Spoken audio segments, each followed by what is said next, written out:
Hi, I'm Catherine Binger with Binger Studios, and I'm going to share some general information about tin thread, where it comes from, what it is, and how to work with it. It's the main component in the jewelry that we sell at Binger Studios. Um, it comes from the Sami people, and the Sami people are from the northern Nordic countries, Finland, Sweden, Norway, and parts of Russia. Um, they're known for reindeer herding. A lot of people perk up when I say that. So the Sami people have been using this wire for hundreds of years, and they originally used it to decorate their costumes and belongings. And then in the 1800s, Queen Victoria went to visit where they were, and it because of their costumes and the reindeer and the snow, it was very Santa Claus and Christmas like. And so people started going to visit as tourists. And the Sami people started making bracelets. They'd braid with the tin thread and stitched on reindeer leather to make bracelets to sell to the tourists.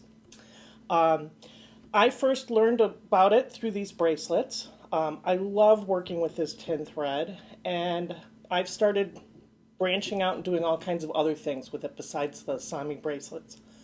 Um, so what the tin thread is, it's a fine wire that is made with pewter and 4% silver, and it's wrapped around a fiber core, not unlike a piano string or a guitar string. But the pewter is nice and soft. It's really nice to braid with. It comes in different gauges. I have 4 different ones here. The finest one I have is 0.3, then it goes up to 0.4, 0.5, and the widest one they make is a 0.6.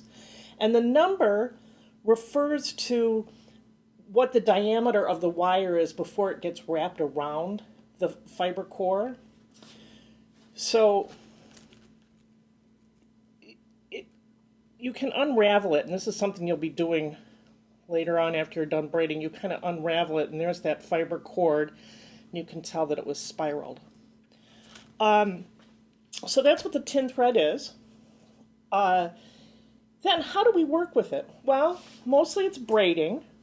And when you're braiding with it, it's nice to have something that you can pull against.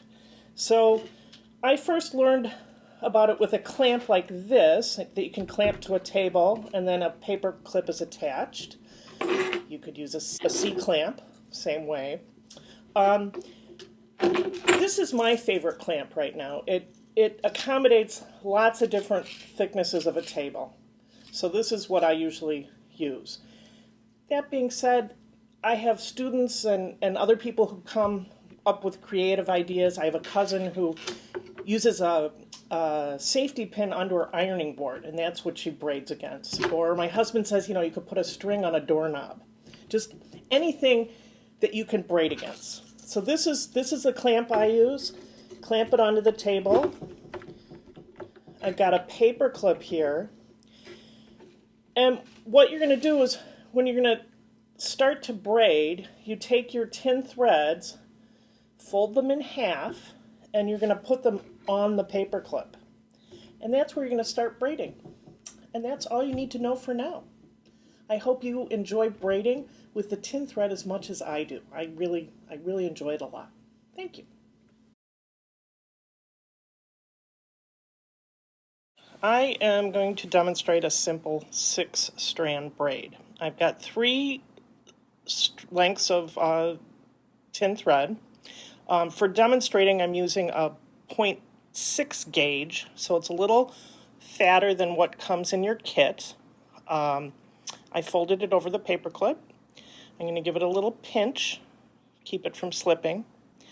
Now that I've folded it in half, I have 6 strands. I have 1, 2, 3, 4, 5, 6. And I'm going to start always on the left, moving to the right. And this first strand is coming from behind the paper clip. That'll make sure everything locks in place right away. And for this, we're going to go over 1 strand, under 3 strands, and over 1 strand. And then I take that one that started on the far left and is now on the far right, and I pull it up tight. And now I'm going to do that same thing again. Starting on the left, I go over one strand, under 3 strands, over one strand. Pull it tight. And everyone has to stay in line. They can't jump ship. Starting on the left, over one, under 3, over one, pull it tight. So I'm just going to keep doing that. Over one, under 3, over one, pull it tight. It's starting to look like something. Over one, under 3, over one. Again, starting on the left, that's my worker bee. It's going to go over one strand, under 3 strands, over a strand. So this is a simple 6-strand braid, pretty easy to do. It makes a nice bracelet, it can make a nice necklace, you could make a really long one and make a wrap around your wrist 2 or 3 times for a bracelet. There you go. That's the simple 6-strand braid. Okay, we're going to do a 4-strand round braid, and I'm going to start with 4 tin threads, and I'm going to fold it half and half over my paper clip, and we're going to give it a little pinch. This is a 4-strand braid, but we're going to do it in pairs, so each strand is going to be made up of 2 threads. I've got 2 here, and that's 1 strand, and we're going to call that strand A. I got 2 here, and that's strand B. So in your instructions, the photograph, I braided with copper and tin, so you could see what's going on.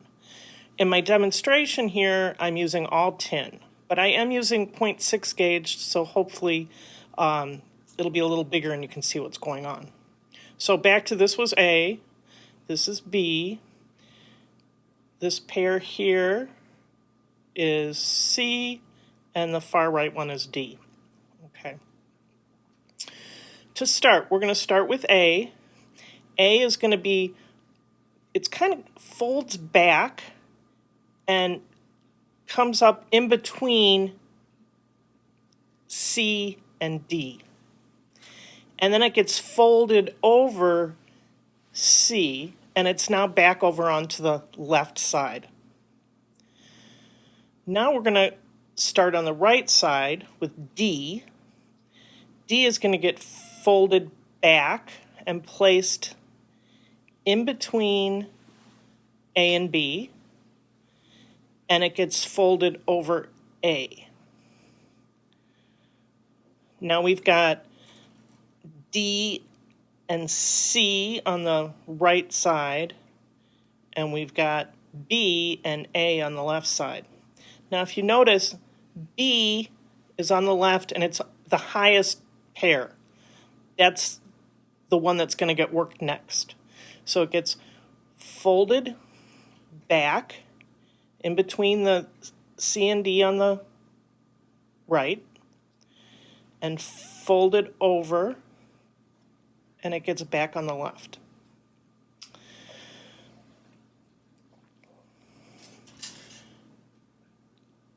Now we've got this pair or strand, it's the highest one, its turn is next. It's going to get folded back in between the pair on the left and folded over so it's back on the right.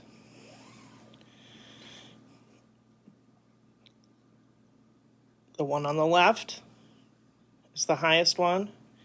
It gets folded in between the one on the right, pair on the right, and folded over. I'm going to keep braiding and I'm going to talk a little. This is a braid that if maybe you went to camp and worked with plastic lanyard, and maybe in 2 colors, and you made a lanyard for a whistle or a necklace.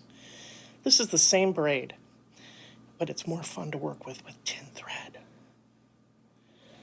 Okay, so if I look at my pairs again, the one on the left is the highest, so I know it's that turned. Fold in between and over. On the right, in between the ones on the left, fold over. Okay, I hope this is helpful. Between the video and the written instructions, you should be able to do it. Enjoy.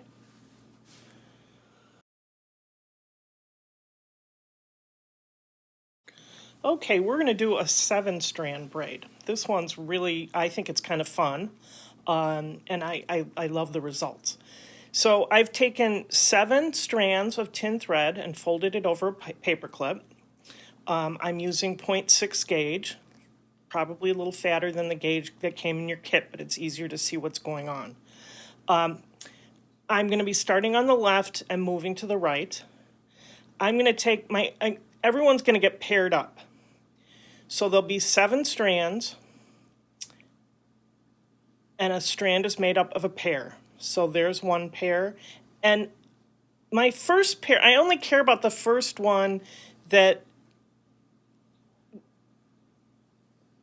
part of that pair is coming from the front of the paper clip. Now when I pair them up now, I don't care where they come from. It doesn't matter. They just need to be pairs, and then they are staying pairs for the rest of the braid. So I've got 1 strand, 2, 3, 4, 5, 6, 7. This braid, I'm going to start from the left and move to the right. We're going to start by going under a strand, under 1 strand, over 1 strand, under 2 strands, over a strand, and under a strand, and then you pull it up tight. And now this is where you have to make sure everyone is in line where they started from. So we're going to start on the far left again. We go under a strand, over a strand, under 2 strands, over a strand, and under a strand. It gets kind of tricky here. If you're working with long threads, make sure you pull that long one, that last one, out from the rest of the braid that's going on down below. Now I pull that up kind of snug. Now we got to keep everybody in line. I'm going to start on the far left again, and it's going to go under that first pair. That first pair likes to hide under that other one, so make sure you have that one. We're going under, over, under 2, over 1, under 1. Pull it up tight. It's starting to look like something.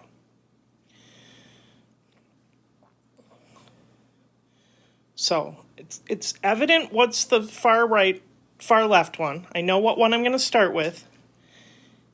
Sometimes if you're not careful, again, that one kind of sneaks under there. You got to make sure that's what's coming next in line. Go over, under 1, over 1, under 2, over 1, under 1, pull it out from underneath, and pull up tight. Now, as you can see, I'm keeping the pairs. I'm not folding them like we did in another braid. We're kind of sliding it. We're keeping it, making a nice scalloped edge here. So it goes under the first pair, over the next pair, under 2 in the middle, over 1, under 1, pull it tight, pull it through. I'm just going to do that two more times, and I'm not even going to talk.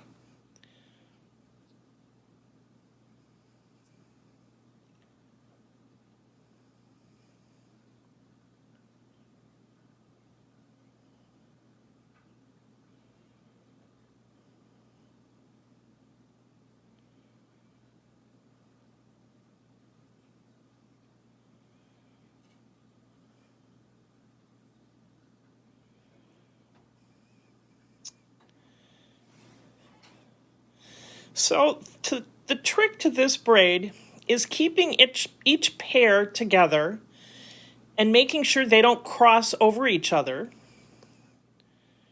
They stay in line and are all nice and even. And you start getting this nice twist down the middle. You have nice scalloped edges on either side and a twist down the middle. So one more time, we're going to start on the left, take one pair or strand, it goes under one strand, over one strand, under two strands, over one strand, and under the last strand, and we pull it up snug. I hope you enjoy making this braid. I think this makes a lovely necklace, really elegant. All right, enjoy.